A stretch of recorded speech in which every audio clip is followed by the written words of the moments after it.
Time now for Deep Dish, a part of the show where we go deep on a topic or we dish about ourselves. And hey, look who we got at the table today. Comedian and actor, proud New Yorker, Michael Rappaport. Thanks for being here. Thanks for having me. I'm excited to be here. When I think New York, I picture you, and I hear you. Well, yeah, the accent is very distinct, and New York is who I am. It's what I mean, it's in my blood. Mm-hmm. Yeah, you kind of walk around angry all the time. No, you see me smiling and all that stuff. But yeah, I got an attitude.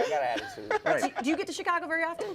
You know, I mean, not very often, but I love the city. I mean, it's so New York-ish, and the food and the culture and the sports fandom. I mean, I love Chicago. We have alleys, though. Mm-hmm. Yes, I love the alleys. Isn't that great thing? One of my favorite things, somebody said to me, what's one of your favorite things? I said, the fire escapes. They said, what do you mean? I said, I love the fire escapes of Chicago. They remind me of old New York, and New York has gotten rid of them, a lot of them. So I love the fire escapes of Chicago. Well, you know, after we had to create a second city because of our Great Fire. Yeah, right. And we got a little smarter with things. Yeah, I got it. We got to put the garbage somewhere. And to be clear, that's why we're the second city. Yeah. I got it. Yes. I got it. I got it.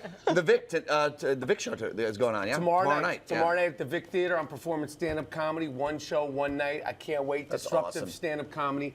I'm excited to perform. It's my first time performing in Chicago. Oh, and really? I can't wait. Wow. And stand-up comedy is your roots. That's how you started, right? That's how I started, and I'm back into it, and I'm having a lot of fun doing it. It's such an open form. It's unpredictable, for better or for worse.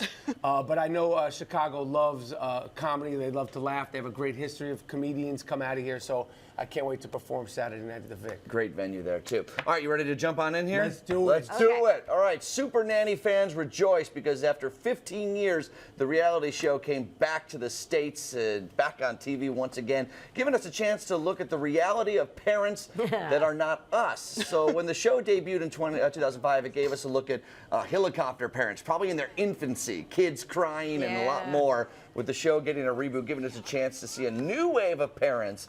You know, so taking into account how much has changed since the mid-2000s, you know, do we need this show back? Do parents need the help? What's going on? You're a dad, right? 2 kids? The parents need the help. The kids need the help. I'm all for Super Nanny coming back. You got parents walking around on their phones with kids on their phones who can't even speak, but they could swipe left.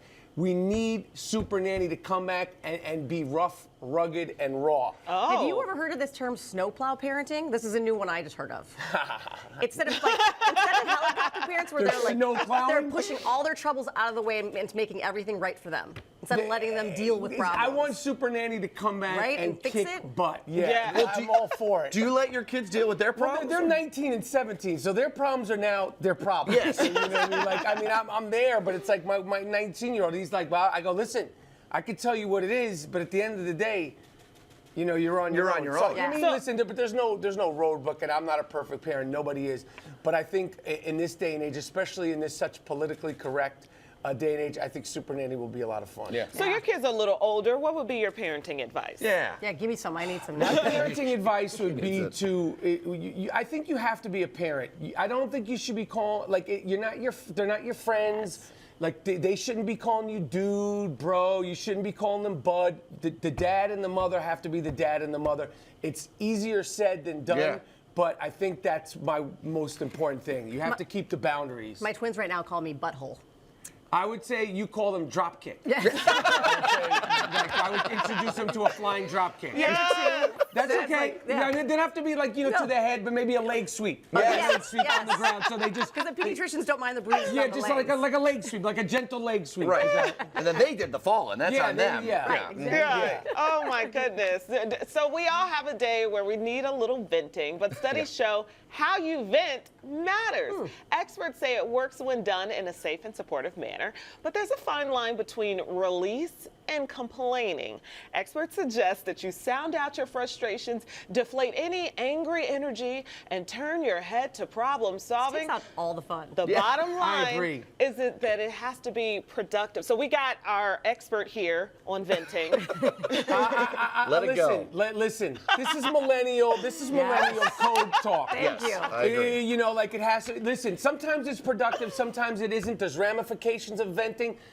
Sometimes, you know, people's feelings get hurt, and you have to acknowledge that. Venting is important. If you can't go to the gym, a good vent is good. Sometimes it's good to do it to yourself. Sometimes it's good to do it into your phone. But venting is okay. But there are ramifications. You got to deal with them.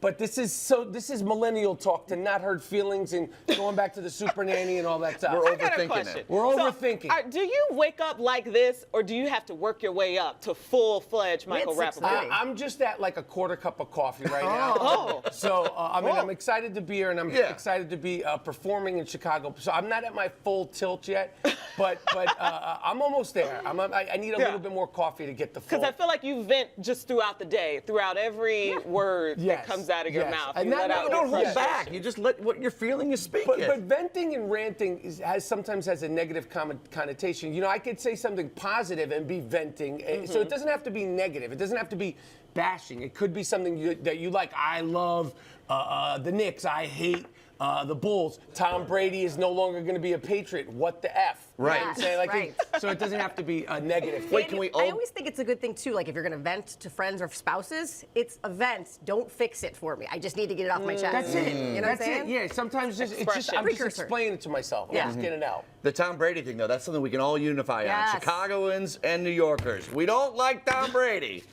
I mean, if you're not in Boston, you don't like Tom Brady. Exactly. Exactly. There you Thank go. you. All right, so the show. Yes. Tomorrow night at the Vic. Vic Theater, one night, one show. I cannot wait to perform. I'm excited to perform. There's some tickets still available. VicTheater.com. I can't wait. Disruptive comedy in Chicago. I love it. Awesome. Thank you guys. For sure. Thank you so stopping much for by. being I here. This is appreciate you great. guys. All right, we'll be right back after this.